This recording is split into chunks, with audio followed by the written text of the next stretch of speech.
Today we're back at Eco Classics, and this is a replica Dino GTS. Yes, a replica, not the real thing.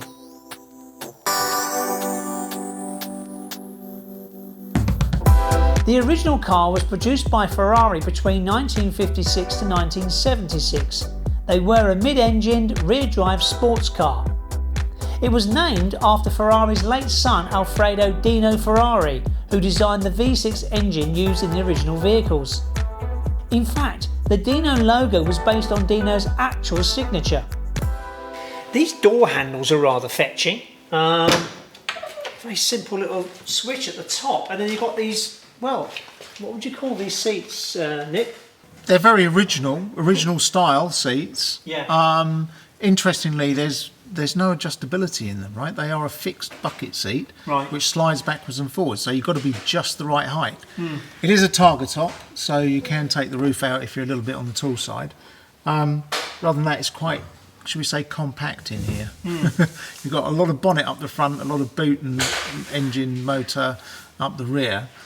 But other than that, it's you know, it's got the original looking gate that was very familiar to Ferraris at the time, so we're going to utilise that. So we'll use that again, yeah? Yeah, we'll keep all of that in there.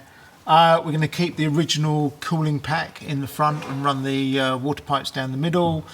We're going to keep the 12-volt battery up the front, so we'll try and keep as much of the original installation as possible.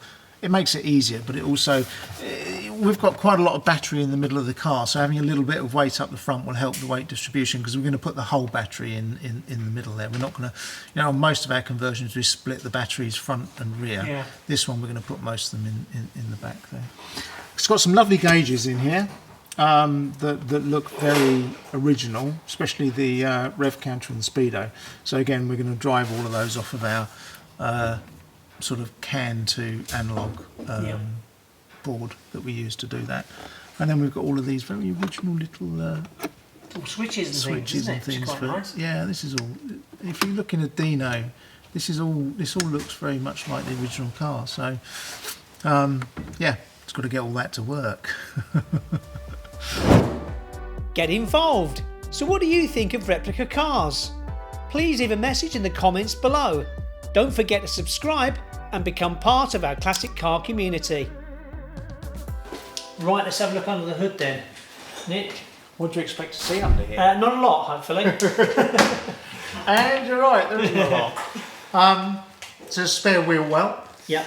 Underneath there is the 12-volt battery. The brake mechanism is quite interesting because it actually goes through a 90-degree mechanism, which then pushes onto the booster across the car. Yeah. I must admit I haven't seen for a while. And then we've got the vacuum pump and vacuum tank up here, which obviously feed the booster. So that's already in there. And then we've got the heater matrix. This was the original heater matrix. We're obviously going to replace that with a PTC heating element that runs at 400 volts and put that just back in the original position. Going to keep the radiator. It's got twin fans on it. It's probably overkill for what we want, but to be honest, it's already plumbed in. It works. We get water straight up to the rear, which is what we need. So the rear, what's happening here, Nick? So originally, as I said, we had the V6 across the back here with the gearbox running straight into the drive shafts here. So it's something very, very similar. The motor's going to sit on the original mounts in the back here. So we'll just adapt into them. Obviously change the length of the drive shafts and everything to meet up with the motors. The motor's 160 kilowatt, about 3,500 Newton meters at the drive shafts. Yeah, we're predicting this will be about 5 seconds, not 60. So right, it'll be quick. Yeah, it'll be fun. Quick.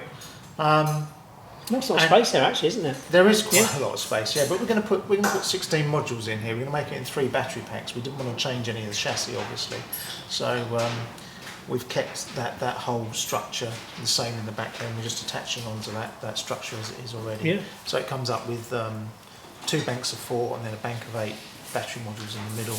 Right. All of the control stuff on that side there.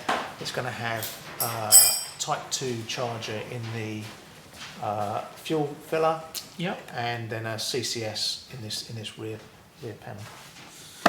Brilliant. So that you have to open the boot to do CCS charging, but to be Yeah. honest, otherwise you're into the A surface of the car, and it's really difficult to accommodate that. Yeah.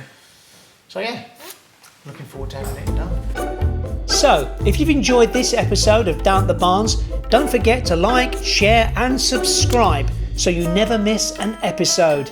And if you enjoy stories about classic cars, check out these videos.